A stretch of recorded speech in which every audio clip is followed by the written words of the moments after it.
So Prezi is a Google login. So your students can do a single sign-on. Now keep in mind, this is going to be a tool that your students will log in with.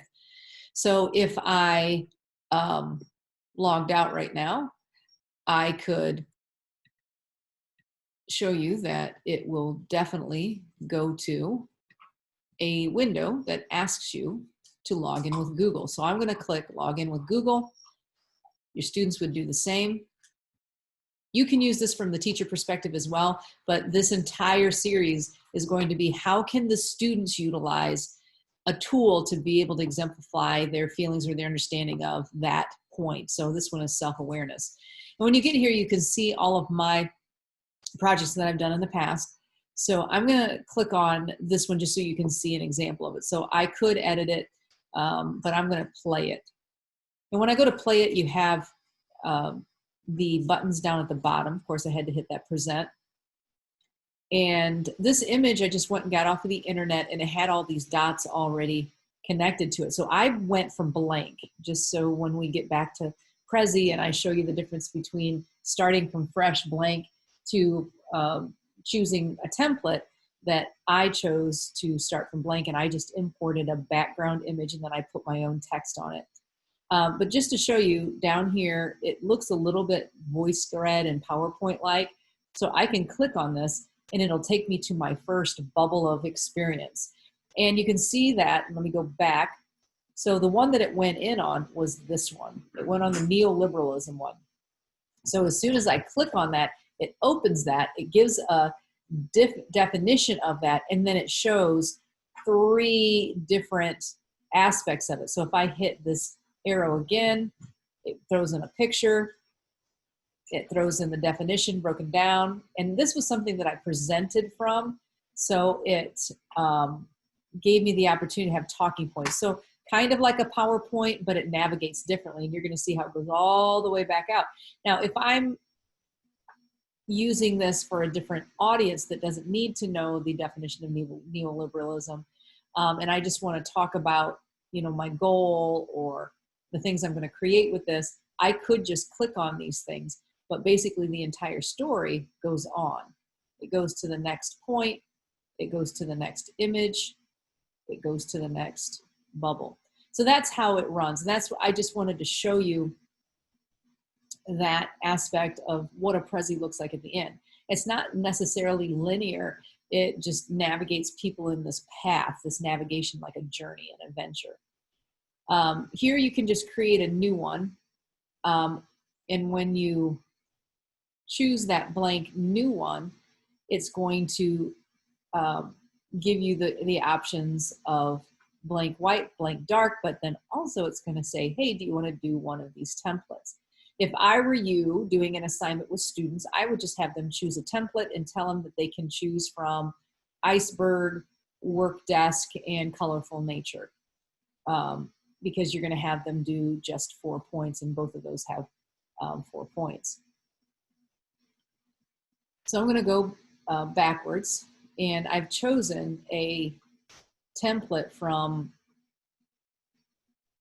the gallery already, and I've kind of started it. So I'm going to just hit the edit. I'm just going to show you some very basic parts.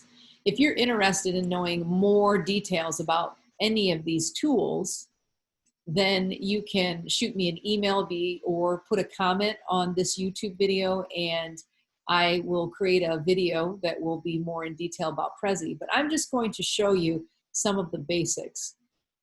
So I can go in here and change if I'm in a textual portion. Okay, so that text thing goes away. See how it went away? But as soon as I click on text or a place that has text, it brings up my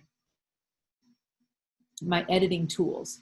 So text is super simple. You just double click into somewhere, and then I can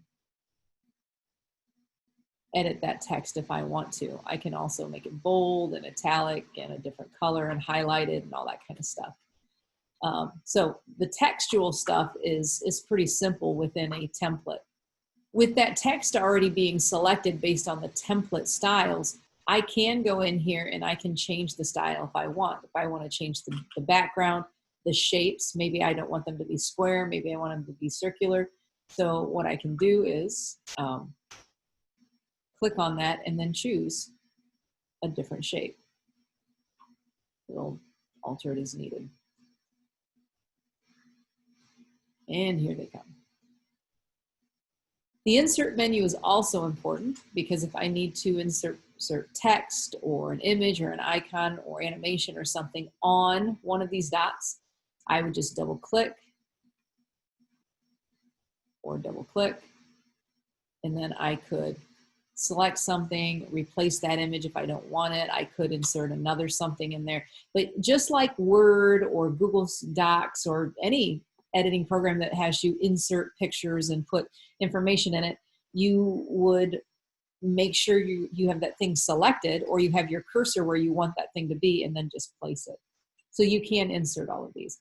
And then finally, you can share this. Now, there's a lot of awesome, neat things that you can do with Prezi since I've used it with my students. And this one, some of them you have to pay for. So just keep in mind the ones I'm showing you are super awesome that come with the free version. But if I want to present, if I bring up my Prezi account and I want to present this to the class, I can, or I can view link. So or the view link. And I can create a new one and then paste that link and give it to the teacher through Google Classroom. I can share it in a Google form that is submitted where the teacher will have all of the links included there. Also could put it in the stream of my Google Classroom if I want to share that with my students or my friends. Okay, so I'm pretending I am a student, so I would share that with my peers. The other thing you can do with this is you can collaborate, so students can work together on these. In this day and age, it's kind of nice to be able to collaborate from afar. Schedules are busy, not able to be face-to-face for whatever reason.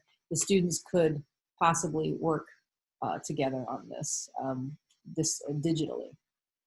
So that is Prezi. The one thing that I always tell teachers is make sure you use rubrics with things. Make sure you tell them you want them to have at least 4 points and 3 images and 1 recorded video if that's what you're into and that's what you want them to do. But use this tool to be able to do any of the socially emotional learning main points. But the one that I thought would be neat is self-awareness. So the student could have themselves as the person in the middle. They could put a picture of them in the middle and then have the little bubbles around it and just talking about their strengths in relation to your time in history that you're talking about in your social studies class, or the relation to the conflict that's in the story that you're reading, or the way that it affects their life based on the science experiment or the lab experiment that you're doing in your class.